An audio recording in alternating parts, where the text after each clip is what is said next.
नमस्कार, मैं हूं आपका दोस्त विजय विद्रोही। आप मुझसे जुड़ चुके हैं, इसके लिए आप सबका तहे दिल से शुक्रिया। और अगले 8 मिनट 10 मिनट में आपसे जुड़े रहने की कोशिश करूंगा। तो सचिन पायलट क्या कर्नाटक को बड़े गौर से देख रहे हैं? और कर्नाटक में जो कांग्रेस ने फॉर्मूला निकाला है 30-30 महीने मुख्यमंत्री बने रहने का, उससे सचिन पायलट के चेहरे पर मुस्कान लौट आई है। क्या सचिन पायलट को लगने लगा है कि अब उनके संकट का, उनकी दुविधा का समाधान हो जाएगा और आला कमान उनके पक्ष में कोई फैसला कर सकता है? अब कर्नाटक का फॉर्मूला क्या है?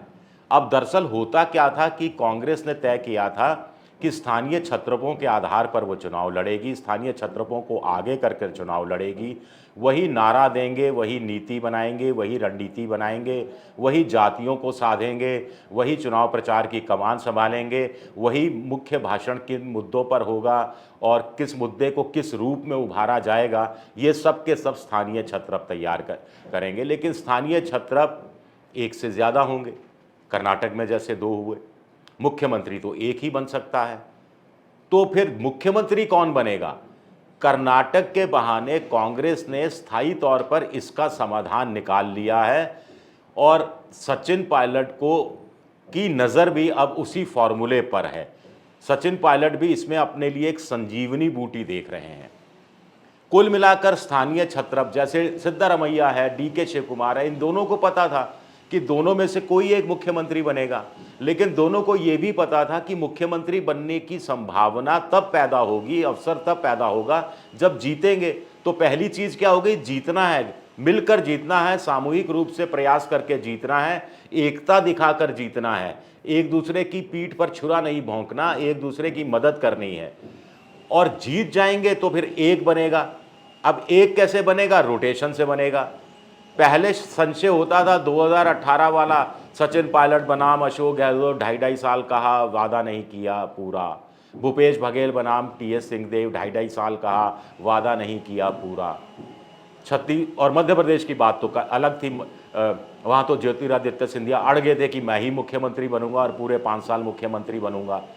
खैर, उसकी कहानी अलग है। लेकिन अब कांग्रेस ने तय कर लिया है कि स्थानीय छत्रप होंगे, हर राज्य में कम से कम 2 तो होंगे ही, और 2 हुए तो 2.5 साल शासन रहेगा। और जो सीनियर होगा, वरिष्ठ होगा, वो पहले 2.5 साल शासन करेगा। तो सचिन पायलट के लिए इसमें राहत की बात क्या है? आप कहेंगे उनको ऐसी आखिर ऐसा क्या हासिल हो जाएगा?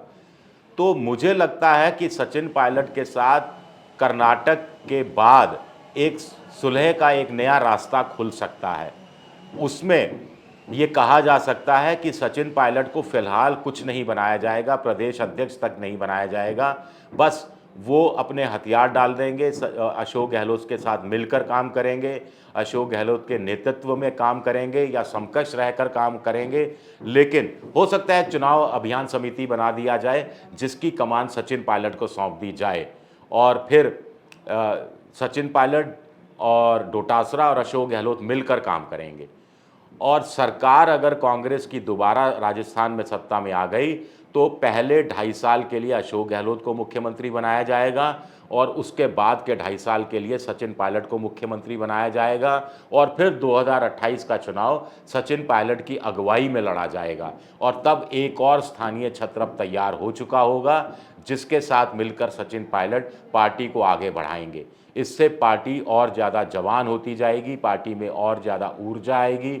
सचिन पायलट के बहाने नौजवान जुड़ेंगे, अशोक गहलोत के बहाने ओबीसी वर्ग है, महिलाएं हैं, लाभार्थी हैं, पिछले 5 साल में उनकी सरकार की योजनाओं का जिन जिन को फ़ायदा मिला है वो सब जुड़ेंगे और ये एक अच्छा खासा वोट बैंक तैयार हो जाएगा।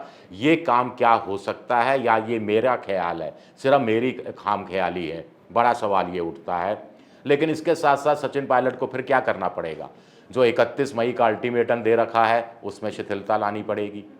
31 मई के बाद कहीं कोई आंदोलन नहीं करेंगे, ऐसी कोई शर्त स्वाभाविक तौर पर होगी जो मौखिक होगी, लिखित नहीं शर्त होगी। 3 मांगे जो उन्होंने की रखी हैं 15 दिन में, वैसे भी असंभव है। तो वो सचिन पायलट क्या खुद आकर कह देंगे कि हाँ, आरपीएससी चूंकि संवैधानिक संस्था है, इसको रद्द नहीं किया जा सकता, तो ये मांग मैं अपनी वापस लेता हूँ। परीक्षार्थियों को लिए भी कोई रास्ता निकाला जा सकता है और वसुंधरा राजे के खिलाफ भ्रष्टाचार के मामलों की जांच का मुद्दा भी हाशिए पर रखा जा सकता है।